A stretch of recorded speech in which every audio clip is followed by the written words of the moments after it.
Le Burkina amorce sous le capitaine Ibrahim Traoré un nouvel âge de grands basculements idéologiques, au-delà de la lutte difficile de la reconquête complète de son territoire. Le pays s'est engagé dans une trajectoire de transformation profonde nommée la révolution progressiste populaire. Mais de quoi parle-t-on exactement ? Est-ce un retour aux sources des années 80 ou une réinvention totale du contrat social burkinabé entre souveraineté affirmée, réforme de l'administration et construction d'un nouvel espace régional avec la Confédération des États du Sahel? Les enjeux sont colossaux. Pour en débattre, nous recevons un homme qui est au cœur de ce réacteur idéologique et institutionnel, ancien leader syndicaliste à la rectitude connue. Il occupe aujourd'hui des fonctions stratégiques au sommet de l'État. Monsieur Bassolma Bazier, bonsoir. Bonsoir. Vous êtes ministre d'État, président de la Commission nationale de la Confédération des États du Sahel, l'AES. Avec vous, nous allons décortiquer le contenu de cette révolution, la réalité de l'intégration sahélienne et répondre aux interrogations des Burkinabés sur l'avenir de ce modèle de gouvernance. Merci d'avoir accepté notre invitation. Je vous en prie. Oui. Et pour démarrer, monsieur le ministre d'État, en quoi était-il nécessaire d'enclencher une nouvelle révolution au Burkina actuellement? Merci bien. Avant de commencer, permettez-moi de dire grandement merci à Dieu et à nos ancêtres qui nous permettent au quotidien d'avoir la santé, mais également la clarté d'esprit de répondre aux exigences qui sont les nôtres. Et deuxième niveau, c'est de signifier notre reconnaissance à l'ensemble des autorités de notre pays frère, le Togo, en commençant par son Excellence le Président du Conseil. Et troisième niveau, c'est vous, M. Gilles, vous félicitez très sincèrement pour le travail panafricain que vous faites, le professionnalisme avec lequel vous animez les émissions, mais aussi féliciter le frère Sogoy pour tout ce qu'il fait sur cette télé, parce que nous le suivons à travers le monde, et je pense que c'est assumé.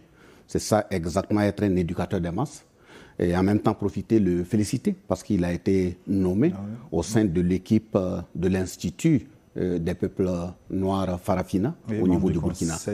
D'orientation. Tout à fait. Donc, de ce point de vue, la préoccupation que vous posez, le chef de l'État l'a clairement dit le 1er avril 2025, que notre pays est engagé dans une révolution progressiste populaire. Et pour dire qu'avant même cette proclamation, vous savez très bien que ce ne sont pas seulement les mots qui fusent là, qui portent véritablement l'ossature d'une question, c'est surtout le fondamental. Même si on ne dit pas officiellement qu'on est en révolution, les pratiques à l'intérieur, le fondamental, le fond, si ça y porte, à savoir aller dans la conduite, à changer de façon fondamentale les façons de faire au niveau politique, au niveau économique, au niveau sécuritaire, au niveau culturel, qu'on le dise ou pas, je pense l'impact et la façon d'agir indiquent totalement qu'on est dans une période révolutionnaire. Il a officiellement proclamé, et je pense que depuis la prise de pouvoir, les orientations qu'il a eu à donner, il a été publiquement dit que ça cadre exactement avec les orientations qui avaient été prises et mises en œuvre de 83 à 87 par le camarade capitaine Thomas Sankara. Donc, de ce point de vue, il faut aussi dire que de façon globale, si vous venez dans un pays où il est pratiquement sans dessus-dessous et il faut mettre de l'ordre, vous voulez avancer, il faut maîtriser votre histoire. Si vous maîtrisez votre histoire, vous déterminez les causes profondes qui font que vous n'arrivez pas à progresser, vous n'arrivez pas à être stable, c'est difficile de les changer par caresse. Et si vous ne voulez pas les changer par caresse, vous ne voulez pas faire de la théâtralisation, il faut aller dans le fond, qui appelle un sacrifice, qui peut même aller au sacrifice suprême. Et aller au fond, on ne peut qu'aller dans le fond du changement que par une révolution. Justement, il ne suffit pas aussi de dire qu'on est en révolution, parce que la révolution, c'est un changement profond, fondamental, un bouleversement. Mais quel type de bouleversement? Parce que quand on dit un changement radical, ça peut être du bon au mauvais. Quand on dit un changement radical, ça peut être du mauvais au médiocre. Ici, il dit que c'est une révolution. D'abord, donc, c'est un changement radical. Cette révolution doit être progressiste. Ça veut dire qu'on doit progresser du minimum au meilleur et d'étape par étape. Et elle doit être populaire parce que toute révolution, tout bon pouvoir doit d'abord être porté par les communautés, par les populations, par les masses, d'où une révolution populaire. Et comment assurez-vous qu'il y a une adhésion justement à ce projet de révolution de l'ensemble de Burkinabé? Vous savez très bien que dès lors que nous avons dit que nous partons vers une souveraineté dans la gestion de notre pays, ça veut dire que nous quittons les enveloppes de main tendue. Et si vous ne voulez pas tendre la main et vous voulez véritablement vous assumer, ça passe par l'accompagnement populaire que vous avez qui indique que la population porte l'élan qui est en cours. Le premier élément que je donne pour indiquer que la population porte l'élan qui est en cours, si vous jetez un coup d'œil, on a lancé le fonds de soutien patriotique pour pouvoir faire face à un certain nombre de projets au niveau national. Ce fonds de soutien patriotique, depuis qu'il a été lancé, 2023, à l'instant où je suis en train de vous parler, 2025, nous sommes à une contribution populaire de 551,2 milliards. Ce n'est jamais vu depuis 1960 à nos jours. Donc, de ce point de vue, je ne pense pas que dans une période sociale difficile, économique difficile, dans une période de guerre, où les travailleurs, les populations souffrent, arrivent à écouter un chef d'État et mettre la main à la poche qui va aller à 551,2 milliards. Ça, c'est la première preuve que le soutien, il est palpable. Le deuxième élément qui montre que le soutien est palpable, c'est que nous constatons que dans toutes les contrées, dans toutes les régions, dans tous les villages, aujourd'hui, quand le chef de l'État donne une orientation, elle est suivie, et même c'est les populations qui commencent à dire à certains dirigeants décentralisés, si vous voulez poser un acte, on dit nous ne sommes plus à l'ancienne période. Ça veut dire que les esprits ont commencé à capter. Je pouvais bien citer d'autres exemples, mais attention, je ne dis pas que tout est meilleur. Parce que la population qui est à la base ne peut prendre une ligne propre que si nous-mêmes dirigeants, ça veut dire l'équipe qui est à la tête, montre patte blanche en termes d'exemplarité, en termes de gouvernance vertueuse, en termes de vérité, en termes de patriotisme. Parce que dans tous les pouvoirs où on a commencé à avoir des déraillements, on dit le poisson pourrit naturellement par la tête. Donc si la tête est exemplaire, il n'y a pas de raison que la population qui accompagne là ne suive pas. Donc les populations africaines, notamment burkinabé et dans l'espace AES, ce sont des populations qui se battent, qui sont très prêtes, qui sont aussi critiques. Et même pour ne pas dire que l'Africain, il est fondamentalement révolutionnaire. Mais maintenant, s'il est fondamentalement révolutionnaire, qui parle au nom de lui, qui défend sa cause parce qu'il veut voir la réalité au-delà des propos. Parce que si on reste à théoriser, on devient des théoriciens. Si on va aussi uniquement dans la pratique, on devient des activistes. Nous voulons coller cette théorie-là à la pratique, de sorte que nous puissions être des gens qui sont politiquement conscients. Il faut aussi être techniquement compétents en vue d'être socialement utile. Je peux vous ajouter même un exemple. J'ai passé quelques jours à Ouagadougou. J'ai vu l'enthousiasme participatif autour du projet Faso Mebo. Voilà, il y a le projet Faso Mebo qui a été aussi lancé au niveau de toutes les régions, où dans chaque région, les gens contribuent. Vous arrivez, dans tout le pays, pratiquement, nous sommes en plein chantier. Et vous allez aussi regarder ça à travers même le même projet Faso Mebo, qu'en moins d'un mois, on a pu mettre en place le traçage de l'autoroute qui va de Ouagadougou jusqu'à Bobo, qui est 4 fois 2 voies. Et c'est sur fonds propres, et les travaux ont déjà démarré. Ça veut dire que si on continue comme ça, si les populations n'adhéraient pas, c'est des éléments auxquels on n'allait pas pouvoir, en tout cas, y aboutir. Merci, monsieur le ministre d'État. Nous allons aborder maintenant les enjeux de la Confédération de l'AES en relation avec la révolution burkinabé. Est-ce que cette révolution peut réussir isolément ou elle est indissociable de la dynamique de la Confédération des États de l'AES? Non, il est tout à fait clair que même s'il n'y avait pas la Confédération des États du Sahel, heureusement qu'elle est là, une révolution dans un pays ne peut pas réussir dans l'isolement. Parce que si vous définissez la révolution par un changement fondamental qui doit être porté par les masses, un peuple ne peut pas s'isoler puis pouvoir évoluer. Ce n'est pas possible. Le monde n'est pas séparé. Donc, de ce point de vue, quelle que soit votre compréhension, votre dynamisme, solidarité interne, si vous n'avez pas l'accompagnement des autres peuples, ça va être très compliqué parce qu'il faut communiquer forcément avec le monde. Le deuxième aspect, il faut éviter de croire qu'on est largement suffisant de sorte qu'on n'a rien à apprendre des autres. Du reste, l'espace AES n'est pas un espace qui indique que nous sommes dans une étape de réclusion, de repli sur soi. Ce n'est pas un espace de suffisance. Ce n'est pas un espace d'arrogance, encore moins d'insolence. Donc, c'est pour dire que c'est un espace pour la conquête de la souveraineté au plan politique, au plan économique, au plan sécuritaire et au plan culturel. Mais justement, cette souveraineté qui doit être portée par l'ensemble des populations, si vous ne leur expliquez pas que leur unité à la base, à tout point de vue, est un élément essentiel, est un pilier fondamental pour notre développement, on ne va pas y arriver. Mieux, vous avez vu que le chef de l'État, le camarade capitaine Ibrahim Traoré, a fait prendre une décision en Conseil de ministres qui dit que tout Africain, où que vous soyez, vous voulez venir au Burkina, en principe, le visa est gratuit. Si le visa est gratuit, c'est pour permettre aux Africains de venir chez eux. Donc, c'est une preuve palpable que nous ne sommes pas dans une étape d'isolation ou d'isolement pour dire qu'on ne peut pas réunir seul si on ne réunit pas les forces pour pouvoir avancer. Mais au sein de l'AES, s'il y a un régime révolutionnaire au Burkina, donc dans les autres pays, ne suit pas au même rythme, est-ce que oui, comme je l'ai dit comme je l'ai dit dès le début, le 1er avril 2025, le camarade capitaine Ibrahim Traoré, chef de l'État, a bien proclamé officiellement que le Burkina Faso est en révolution progressiste populaire.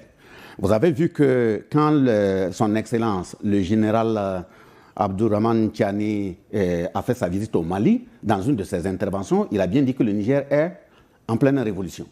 Même si le Mali ne le dit pas officiellement, j'ai dit dans mon introduction que ce n'est pas forcément en le proclamant qu'il indique qu'on est en révolution. Ce sont les pratiques, les actes qui sont posés. Vous prenez le Mali, même si ce n'est pas officiellement proclamé, tout ce qu'il y a eu comme achat d'armes, réorganisation de leurs armées, l'investissement au niveau national, c'est un changement fondamental à tout point de vue, dans tous les secteurs. Vous prenez également le cas du Niger, c'est un changement fondamental. Parce que le chef de l'État burkinabé n'a fait la proclamation que le 1er avril 2025, mais bien avant 2025, depuis le 30 septembre 2022 à 2025, tout ce qui a été fait cadre exactement avec l'engagement pour aller vers un changement fondamental dans tous les secteurs. Donc, ce n'est pas forcément la proclamation qui permet de dire qu'on est véritablement en période révolutionnaire, mais c'est l'ensemble des actes et leurs fruits sur le terrain au profit des masses.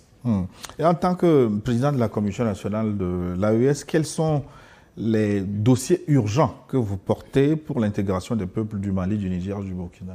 Oui, il faut dire qu'en tant que président de la Commission nationale de la Confédération des États du Sahel au niveau du Burkina, la commission a été créée le 6 novembre 2024. En prenant le décret 1329 signé par le chef de l'État. Mais c'est sur la base des orientations impactées dans le traité portant la création de la Confédération des États du Sahel qui a été signé le 6 juillet 2024 à Niamey.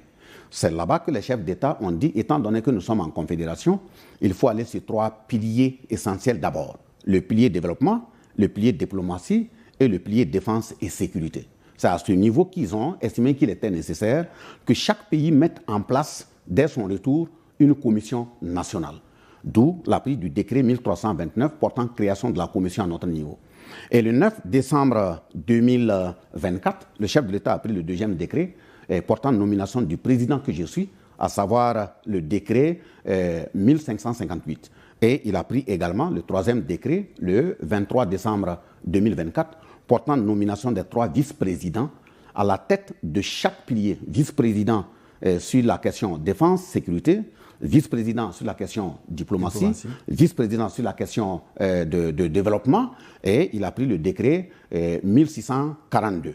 Donc, il continue d'étoffer la commission en termes de ressources humaines, mais c'est pour dire que les missions de cette commission sont articulées autour de 8. Je cite quelques-unes. La première des missions, c'est de veiller et suivre la mise en œuvre des décisions et orientations prises par les chefs d'État. La deuxième des missions, c'est d'avoir un programme d'activité appréciable, validé et mis en œuvre. Et la troisième mission, l'une des plus grandes, c'est de contribuer à la préparation des différentes rencontres dans l'espace AES, qu'elles soient présidentielles, ministérielles, parlementaires ou même au niveau des hauts fonctionnaires. Et la quatrième des missions, c'est d'aller auprès des communautés, expliquer l'ensemble des décisions prises par les chefs d'État, d'où nous venons, où est-ce que nous sommes et où nous sommes en train de partir. Vous ne pouvez pas demander aux communautés de venir vous accompagner sans qu'elles ne sachent exactement le poids que vous portez. Et je dirais, etc. Donc l'ensemble de ces missions s'articulent, comme je l'ai dit tantôt, à permettre aux chefs d'État de permettre à l'espace AES d'acquérir la souveraineté économique, la souveraineté politique, la souveraineté sécuritaire et la souveraineté culturelle. En ce qui concerne la souveraineté politique, comme je l'ai dit tantôt, Vous savez très bien, depuis les années d'indépendance jusqu'à aujourd'hui, indépendance formelle, on a donné l'impression que nous sommes indépendants tout en pilotant le choix de ceux qui doivent diriger notre destinée là, de l'autre côté des océans. Il faut réunir l'ensemble des conditions nécessaires pour que le choix de nos dirigeants ne soit pas fait par des inconnus ou des gens qui ne veulent même pas qu'on évolue. La deuxième mission fondamentale qui porte sur la question sécuritaire, vous avez vu que dans des accords fallacieux et très dangereux, il a été dit que nos militaires devaient être formés par la France et même tout le matériel acheté là-bas. Donc, en voulant aller vers la souveraineté sécuritaire, c'est d'avoir l'indépendance dans le choix de nos partenaires, acheter chez qui on veut, comment on veut et quand on veut, sans être dicté par qui que ce soit. Le recrutement et la formation de nos forces de défense et de sécurité nous incombent et non une personne qui peut nous mettre au pilori à tout moment.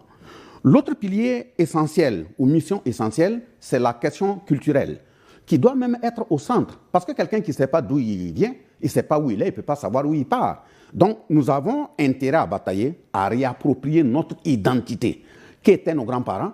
Qu'est-ce qu'ils faisaient? Où est-ce que nous sommes et où est-ce que nous voulons aller? Il faut qu'on l'assume de façon pleine et entière. Et la dernière mission qui est fondamentale, c'est la question économique. On dit chaque fois l'Afrique est pauvre, l'Afrique est pleine de maladies, mais je ne peux pas comprendre, vous dites qu'un plat est vide, qu'il ne contient rien, mais on dit à ces impérialistes, laissez le plat, mais vous êtes agrippés dessus, vous êtes en train de tirer. C'est que le plat contient quelque chose. Et nous savons très bien, à travers les prospections géologiques, que l'Afrique est vachement riche. Et si vous tapez sur vos portables, vous allez voir que même l'ONU a décidé de ce qu'on a appelé une carte à $1 milliard.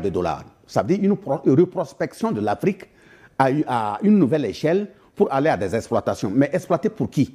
Donc, cette dernière mission, c'est de faire en sorte que le sous-sol et les ressources forestières et autres appartiennent aux Africains et doivent être transformées pour leur bien-être. Parce qu'on n'est pas fiers de voir chaque fois la jeunesse mourir en plein océan, des corps qui nous sont ramenés par les eaux ou mourir sur des routes des déserts. Nous sommes riches et nous souhaitons que cette richesse profite d'abord aux Africains avant de passer à toute autre chose. Oui, mais beaucoup sont impatients, surtout sur la question économique. La monnaie de l'arrière, c'est pour quand? Mais justement, on comprend l'impatience des uns des autres. Mais qu'ils comprennent que quand on nage dans une boue de près de 62 ans, 1960 à aujourd'hui, voire même plus, puisque le franc CFA a été créé en 1945 par un décret signé par le général de Gaulle, lui-même qui a refusé que les États-Unis frappent monnaie pour eux. Donc, c'est sur cette monnaie nous vivons qu'est le franc CFA. Et je suis d'accord que les Africains soient impatients parce que si vous voulez parler de souveraineté à tout point de vue et que vous n'avez pas la souveraineté monétaire, c'est un peu compliqué. Mais j'ai bien dit que pour pouvoir aller loin, il faut savoir d'où nous venons. Et quand on regarde dans le rétroviseur d'où nous venons, il y a eu l'indépendance de la Guinée, par exemple, en 1958 avec feu Sékou Touré, dont je salue sa mémoire. Mais vous avez vu que quand De Gaulle a dit à Sékou Touré, si vous voulez votre indépendance, prenez-la tout de suite, ils ont procédé à un saccage systématique de toute l'administration.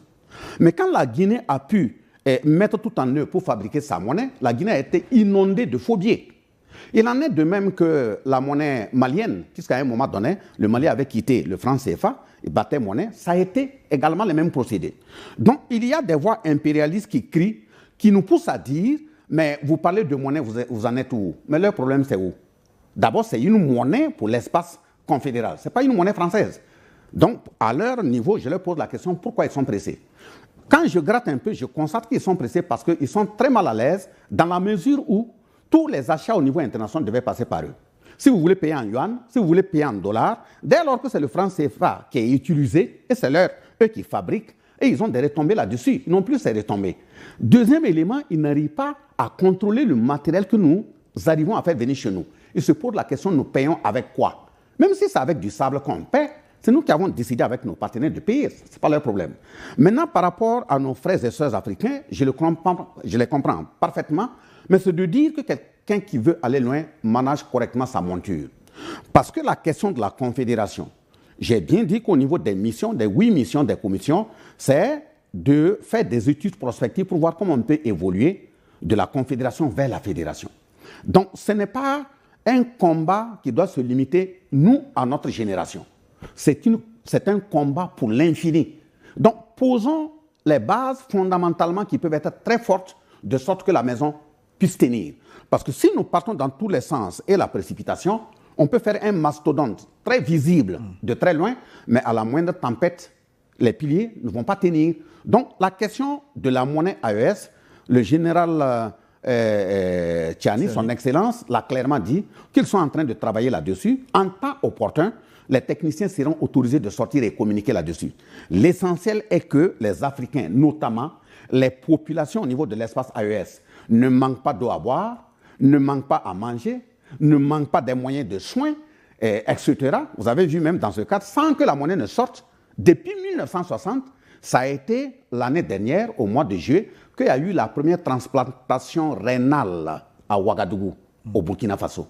Donc, ça veut dire qu'on n'attend pas la monnaie pour impacter le développement sur le terrain, tout en étant tout à fait d'accord qu'on ne peut pas parler de souveraineté économique sans avoir notre monnaie. Que l'ensemble des Africains soient rassurés, les chefs d'État sont dans leur laboratoire et quand ils vont sortir, en temps opportun, ça sera fait. Mais justement, sur la question du développement, vous avez des indicateurs très intéressants. J'ai lu un de vos reports la semaine dernière où il est démontré qu'en 2 ans, la balance commerciale du Burkina est désormais excédentaire.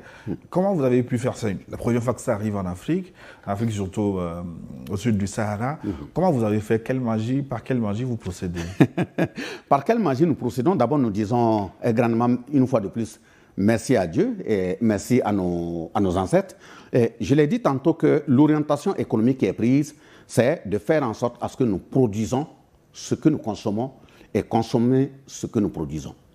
En regardant, vous avez vu, en 2024, le chef de l'État a fait en sorte que chacun passe devant lui à vérifier les budgets de ton institution ligne par ligne et biffer l'ensemble des éléments qui ne nous permettaient pas d'être autonomes et compter sur nous-mêmes.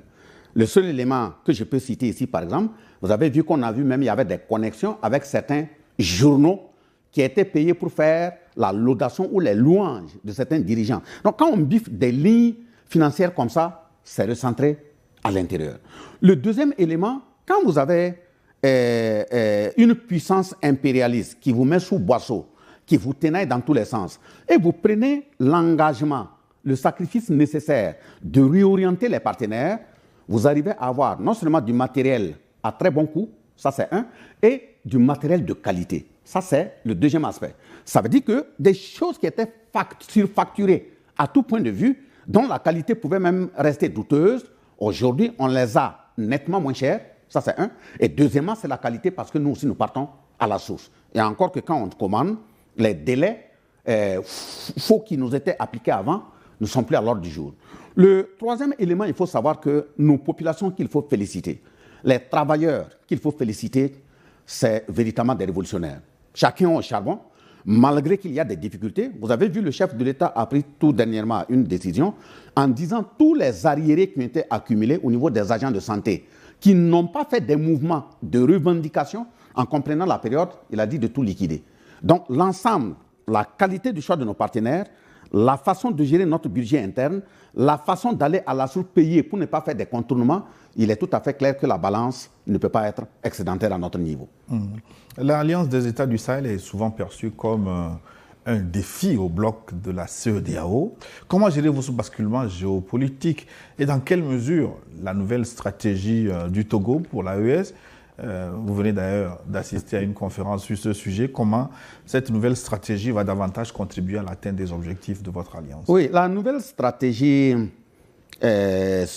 pour l'AES, sur laquelle nous avons été invités, nous avons pris part à cette grande réunion historique.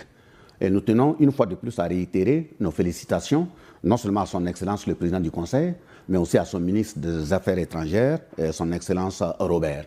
Je l'ai traité hier d'un arbre à palabre qui trouve son fondement dans l'article 30 de la Charte de Kouroukanfouga, de 1236, qui dit qu'à un moment donné, il faut que dans la famille, on se parle. Ils ont eu le courage de réunir l'ensemble des acteurs et même les partenaires, même si pour certains, ce partenariat, il faut mettre ça entre griffes. La journée d'hier a été une journée historique dans la mesure où des vérités se sont dites.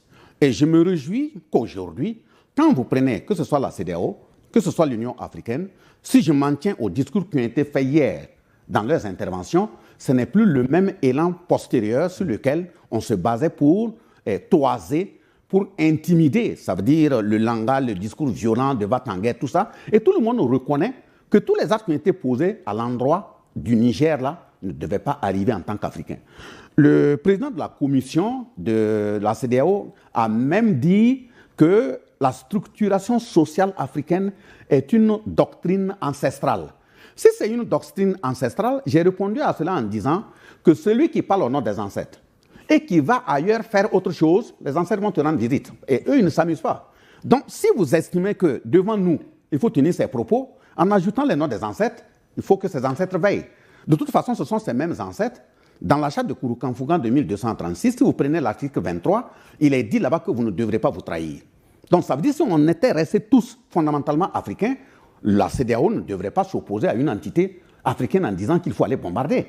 Parce que les pères fondateurs de la CEDEAO en 1975, qui étaient pratiquement des militaires, que ce soit Moussa Traoré, Sanglé Lamizana, Sénikounché et Adema, voilà, tout à fait. Donc, c'était des militaires. Mais la vision, c'était une intégration africaine au plan économique et permettre aux populations de se frotter.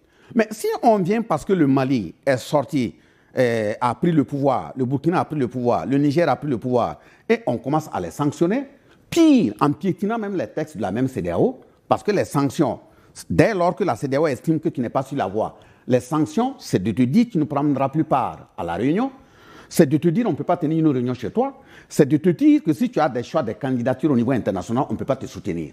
Mais il n'est écrit nulle part dans un texte de la CEDEAO qu'il faut fermer des frontières. Même le règlement intérieur de la Banque centrale, à son article 4, dit clairement que la banque ne peut pas être sous injonction politicienne pour bloquer des avoirs des pays. Vous avez vu, le Mali vient d'avoir raison au niveau de l'UEMOA. Donc, c'est pour dire quoi? Mais quand vous fermez les frontières, vous faites tout ça, qui meurt? Ce sont les mêmes populations que vous prétendez défendre. Donc, de ce point de vue, l'AES n'est pas opposé à une organisation. L'AES n'est pas né pour contrer une organisation. L'AES n'est pas né pour lutter contre une organisation. L'AES est né pour conquérir la souveraineté économique, politique, culturelle et sécuritaire de son espace. Maintenant, si une organisation, un pays, à travers ses dirigeants, estime qu'il faut aller piétiner les intérêts de l'AES, il est tout à fait d'accord et net, de façon consciente, qu'on soit dans une position d'autodéfense. Ça, c'est tout à fait clair. Et là aussi, on mobilise les populations pour que, en cas de cas, nous puissions assumer nos responsabilités. Et ce que nous avons fait aux représentants de la France pour le Sahel hier, que notre souveraineté, nous ne la négocions pas. Nous ne sommes pas en train de faire de l'aumône. Nous ne sommes pas en train de faire de la quemande. Nous sommes en train de nous battre pour notre souveraineté. Et toute personne qui va s'organiser, toute force malveillante qui va s'organiser pour venir s'en prendre à nous, et nous sommes habilités à nous défendre. Et pour terminer, vous avez vu sur la question des rapports de la CEDEAO et de l'AES, dans le temps, ils continuaient de dire qu'ils veulent des négociations avec le Burkina. Ils veulent des négociations séparées avec le Mali. Mais en mai 2024, ils se sont résolus à aller au Mali, à Bamako, une rencontre entre la CEDEAO et l'AES. Ce n'étaient plus des pays isolés. Et aujourd'hui, avec le discours que nous avons, auquel nous avons assisté hier, avec même la sortie du représentant du Sahel, de l'Union africaine et du Mali, il a clairement dit que le combat aujourd'hui n'est pas de ramener le Sahel au niveau, l'AES au niveau de la CEDEAO. C'est de voir en tant qu'Africains comment nous pouvons tous agir dans l'intérêt des populations. Et même quand on le dit comme ça, c'est à un certain niveau de gouvernance des pays que certains ayant oublié leur histoire, téléguidés par des gens qui sont assis de l'autre côté des océans, ne savent pas ce qu'ils font. Et c'est malheureux pour un Africain qui ne sait pas d'où il vient. Sinon, les Africains sont intégrés. Quand on prend par exemple les frontières de façon tracée, de façon virtuelle, où on vient même séparer des familles qui sont de part et d'autre d'une frontière, les populations n'ont pas de problème d'intégration. J'ai dit, ce sont nos comportements politiciens à des niveaux élevés de la gestion de l'État, ce qui est très malheureux, qui fait qu'il y a des confrontations et des incompréhensions au niveau des populations. Parce que pourquoi, au niveau du pays frère Togo, malgré que la CEDEAO, l'Union africaine, à travers les impérialistes agglomérés au niveau de l'Union européenne, étaient prêts à frapper notre espace. Et ils intimidaient tout pays qui allait oser. Donc quand nous félicitons le peuple togolais, nous félicitons son premier responsable, le président du Conseil, ce n'est pas sur des mots en l'air. Il faut avoir le courage de dire « je ne vais pas fermer ma frontière avec mes frères. Il faut avoir le courage de dire, leur matériel commandé là, il ne faut pas qu'il soit bloqué. Il faut avoir le courage de convoquer et planter un arbre à palabre tel que ça a été fait hier à travers la réunion de haut niveau pour le Sahel. Il faut avoir le courage de le faire. Donc nous tenons sincèrement à les féliciter et invoquer que Dieu et les membres des ancêtres nous accompagnent et que je n'ai pas dit que dans chaque pays, il n'y a pas de difficultés. Il y a des difficultés, on ne peut pas être parfait. Nous ne sommes pas des dieux. Donc là où il y a des difficultés, qu'il y ait véritablement la compréhension et que les gens comprennent qu'on n'aura pas une autre Afrique, on n'aura pas un autre pays. Si on constitue la clé par laquelle on va ouvrir la porte de l'Afrique en tant que traître pour venir pilonner tes frères, mais je pense que l'histoire retiendra que vous n'avez pas joué le bon rôle et mieux, ceux-mêmes qui t'ont utilisé pour ouvrir cette porte, ils ne vont pas te laisser. Monsieur le ministre, nous allons aborder le dernier aspect de cet entretien, de parler du terrorisme en lien avec des accusations de droits de l'homme qui ont été formulées contre régulièrement les pays de l'Ouest, dont le Burkina Faso. Les liens en date sont les rapports de Human Rights Watch. Mais d'abord, comment concilier l'urgence de la lutte contre le terrorisme et l'impératif de justice sociale et de liberté individuelle propre à une révolution progressiste? Oui, je pense que ce qu'il faut dire, Human Rights Watch, c'est, moi je l'appelle une morgue. C'est une morgue créant des décès afin de les mettre dans des linceaux. Pourquoi je le dis? Parce que vous savez, la Libye a été attaquée en 2011 avec l'assassinat de son guide. Si vous tapez sur le net et vous recensez l'ensemble des rapports de l'Organisation des Nations Unies au niveau du Conseil de sécurité, il est clairement dit aujourd'hui que ces rapports n'étaient pas sérieux. Pourquoi? Parce que les décisions, la prise de la résolution 1970 et de la résolution 1973 de l'ONU pour attaquer la Libye, l'objectif qui était visé, c'était une zone d'exclusion aérienne pour empêcher l'aviation de Kadhafi de bombarder des civils, selon eux. Ça n'avait pas prévu une intervention terrestre, encore moins l'assassinat de la Libye. Donc, ça veut dire que ces deux conventions ont été utilisées de façon malsaine. Et devant l'histoire, les acteurs doivent répondre. Ça, c'est le premier élément. Le deuxième élément, ce qui a concouru à la prise de ces deux résolutions, ce sont des rapports d'organisations dites de droits humains, dont Human Rights Watch. Et justement, Human Rights Watch a dit qu'à Benghazi, les autorités tiraient à bout portant et ils ont tué des centaines de civils. Et qu'ils ont même entouré certaines villes par des mines antipersonnelles internationalement interdites. Mais aujourd'hui, tout est démontré que c'est faux. Ce n'est pas moi qui le dis. Si vous partez sur le net, vous tapez, il y a eu en 2016 un rapport qui a été produit par le Parlement britannique. Parce que, justement, leur pays a pris part, la Grande-Bretagne a pris part aux attaques. Et ce Parlement britannique a mis Tony Blair et également Sarkozy au pilori parce que, justement, les rapports, le contenu, il est dit clairement que c'est des hypothèses fallacieuses qui ont été utilisées. Mais ces hypothèses fallacieuses se sont basées sur le rapport de la même organisation Human Rights Watch. Mais donc, ça veut dire qu'aujourd'hui, l'assassinat de Kadhafi, où Sarkozy, en 2025, a été condamné par sa justice pour association de malfaiteurs, si on est sérieux, les dirigeants de Human Rights Watch ne devaient pas échapper dans la mesure où ce sont leurs rapports qui ont permis la prise des deux résolutions d'attaque de la Libye. Pire, je pense que le journal Le Monde, si vous regardez dans leurs journaux, ils ont fait une publication. Je pense que si ma mémoire est très bonne, la date, ça doit être le 6 décembre. Ils ont pris un rapport le 6 décembre 2011 qu'ils ont également publié en disant à l'intérieur que ce qu'ils ont appelé j'allais dire, pour indiquer en tout cas que les rapports sur la base desquels l'intervention en Libye ne sont pas des rapports à contenu solide et vrai. Et dans ce même écrit, il justifie que l'intervention des djihadistes, l'impact des djihadistes dans le Sahel, dont l'AES, c'est lié au fait qu'on a saccagé la Libye. C'est pour dire quoi? Que Human Rights Watch, qui accuse le Burkina, encore, deuxième niveau, peut être mis devant de ses responsabilités historiques devant la justice pour dire que c'est leurs rapports qui ont permis d'aboutir au saccage des pays de l'AES. Le troisième niveau, je pense que même l'Union africaine devait aussi porter plainte. Parce que Kadhafi prenait en charge près de 45% de leur budget. Mais depuis que Kadhafi est mort, regardez comment l'organisation, en tant que telle, vivote. Donc c'est pour dire qu'eux aussi, qui étaient contre cette intervention, selon eux, en Libye, devaient attraper, en tout cas inviter ou convoquer Human Rights Watch, comment dirais-je, devant la justice pour qu'elle réponde. Donc de ce point de vue, quand on prend tous ces éléments, les uns dans les autres, ça indique que Human Rights Watch est en train de préparer le même scénario.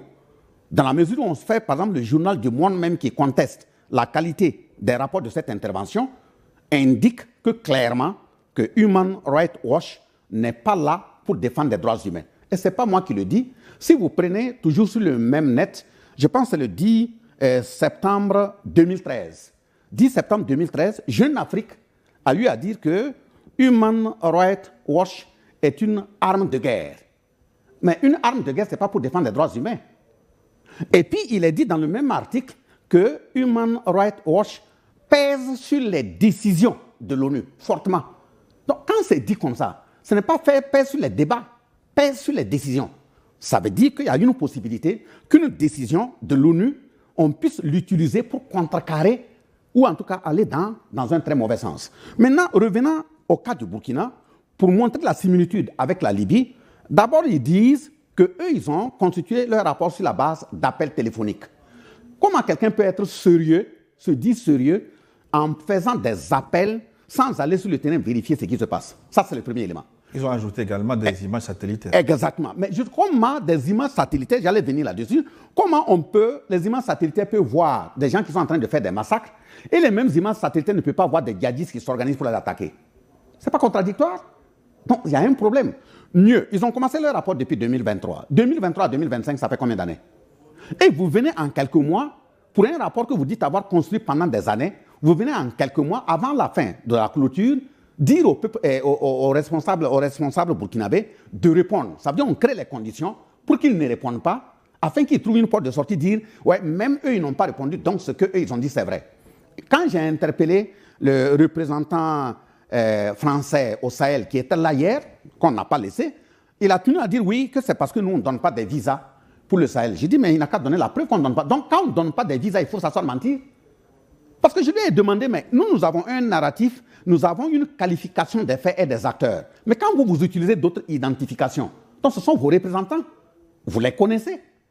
Donc, si vous estimez que la sécurité s'enlise au niveau de l'AES, dites à vos représentants, vos supplétifs des armées qui viennent attaquer là, d'arrêter. Arrêtez de donner les armes, ça va s'arrêter. Comment vous dites, je leur ai même demandé pourquoi vous continuez de nommer des représentants spéciaux dans le Sahel. C'est ce que moi je ne comprends pas. Vous nommez des représentants spéciaux dans le Sahel. Vous dites que le Sahel ne contient rien. L'Afrique ne contient rien.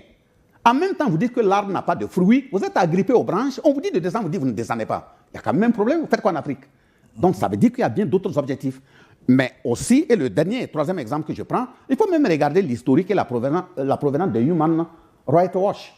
Parce que la structure qui a été créée en 1978, comment dirais-je, une structure dite de défense des droits humains, c'était pour contrecarrer l'avancée de l'Union, de l'URSS, dans les différentes zones en disant que le communisme prenait du terrain. C'était au profit des États-Unis. Et en 1981, ils sont venus, ils ont mis en place America Watch. Et cet America Watch a été démultiplié pratiquement sur tous les continents. Et il a fallu attendre 1991 pour réunir tout ce conglomérat-là et constituer Human Rights Watch. En continuant dans le même discours que la Russie et la Chine ont un impact fort dans le Sahel. Donc, ils n'ont pas changé. Donc, ce sont des structures qui sont des morgues, qui sont utilisées pour faire un certain type d'argumentaire afin de procéder à des assassinats. Donc, ici, on peut donner l'impression qu'ils ont fait ce rapport pour que le Burkina n'ait plus de financement, pour qu'au niveau de diplomatie, on ait des soucis, pour qu'au niveau politique, on ne pèse pas, pour qu'au niveau sécuritaire, on ne nous vende pas des armes. Mais l'ensemble de ça, là, le vrai pilier, là, c'est l'assassinat organisé des chefs d'État qu'ils visent.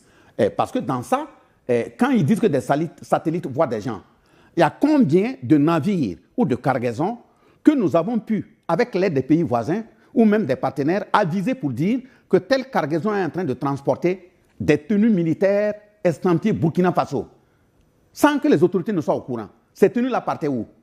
Ces ringues, chaussures et autres, là, ça partait où? Donc, on amène des chaussures pour aller transmettre à des djihadistes dans l'ombre qui font des attaques et donnant l'impression que c'est le peuple, les FDS burkinabés. Et c'est ça que vos satellites filment pour dire qu'ils ont des preuves. Donc, je pense que ce n'est pas du tout sérieux. Et au vu de ce que j'ai cité sur la Libye, que ce soit l'Union africaine, que ce soit l'AES, que ce soit même l'ONU, si on veut être sérieux, Human Rights Watch devait être mis au pilori au même titre que Sarkozy en 2025, qui a été reconnu par la justice comme, en tout cas, qui a été mis en pilori en parlant de regroupement de malfrats. Au-delà de ces considérations, Monsieur le ministre d'État, quelle est la réalité de la lutte contre le terrorisme au Burkina Faso, la reconquête du territoire? J'ai eu l'occasion de partager un plateau la dernière fois devant le chef de l'État, le camarade Ibrahim Traoré, partager le plateau avec une journaliste qui prétendait que 60% du territoire burkinabé était aux mains des terroristes. Quelle est la réalité exacte? Oui, de toute façon, pour commencer cette réalité, si déjà le journal Le Monde, je le rappelle, de 6 décembre 2021, arrive à attester effectivement que ce qui a été utilisé pour attaquer la Libye était du faux. Ils ont même dit que c'est les paradoxes libyens. C'est comme ça qu'ils ont titré, les paradoxes libyens.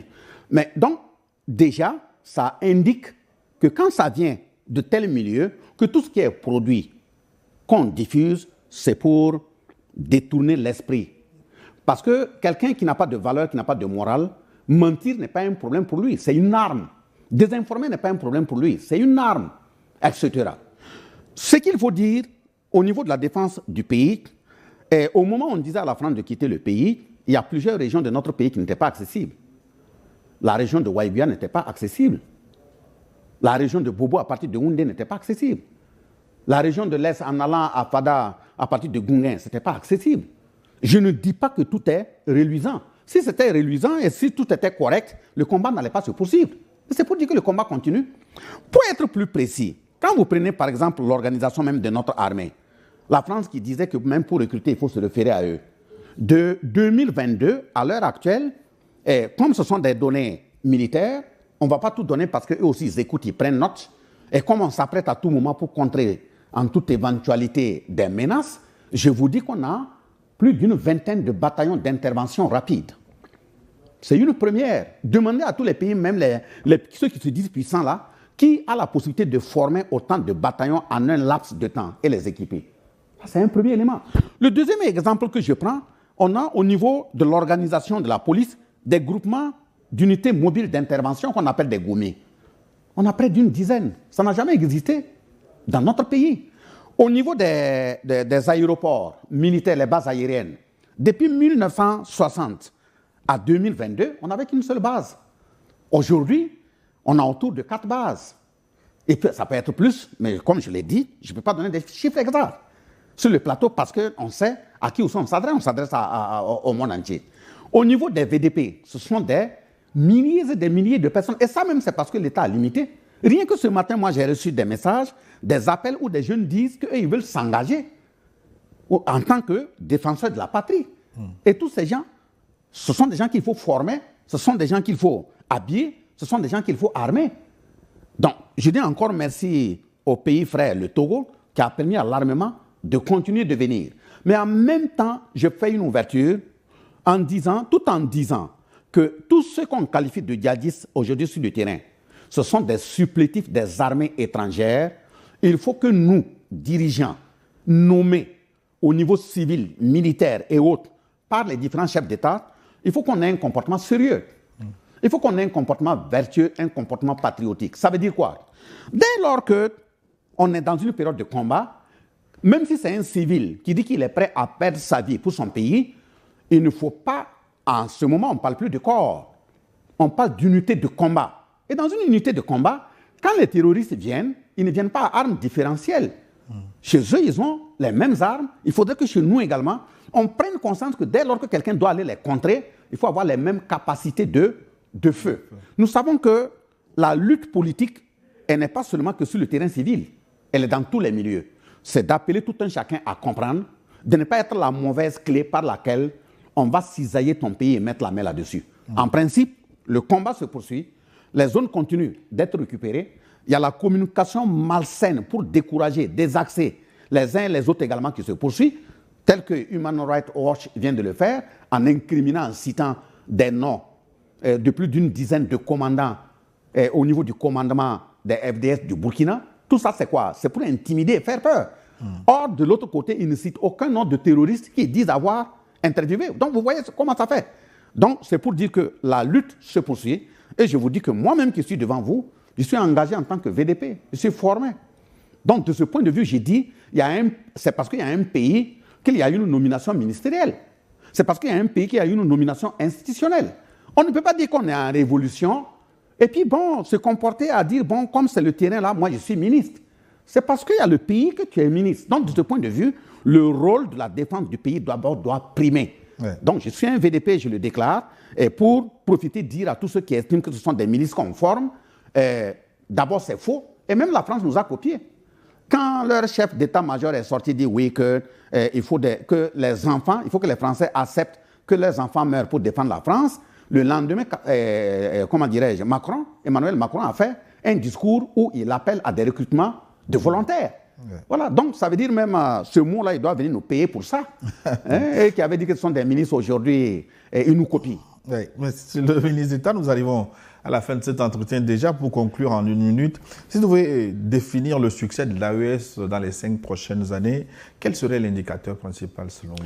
L'indicateur principal de la réussite de l'AES dans 5 années, c'est une population bien éduquée, une population unifiée, une population fondamentalement solidaire, une population qui maîtrise son histoire, d'où elle vient, où elle est et où elle part. Et une population qui comprenne que se coucher sur la natte de quelqu'un, d'autrui, c'est se coucher par terre.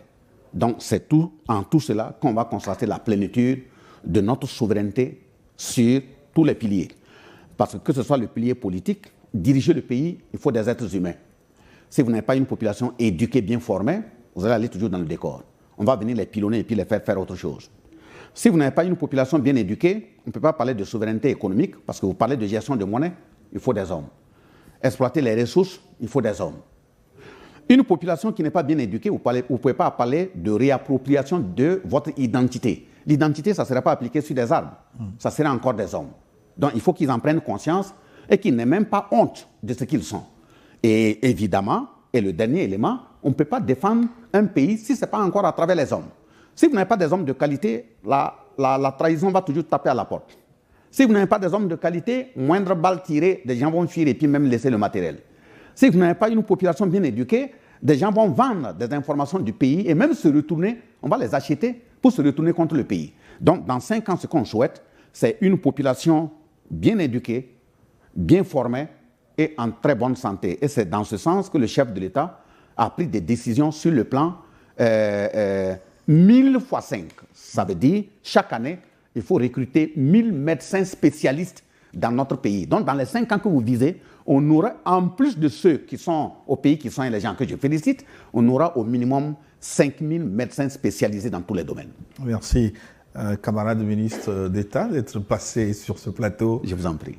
Nous arrivons donc à la fin de notre entretien avec un invité spécial. Tout de suite, les programmes se poursuivent avec Etonom Kokoloko et ses invités pour Regard Croisé.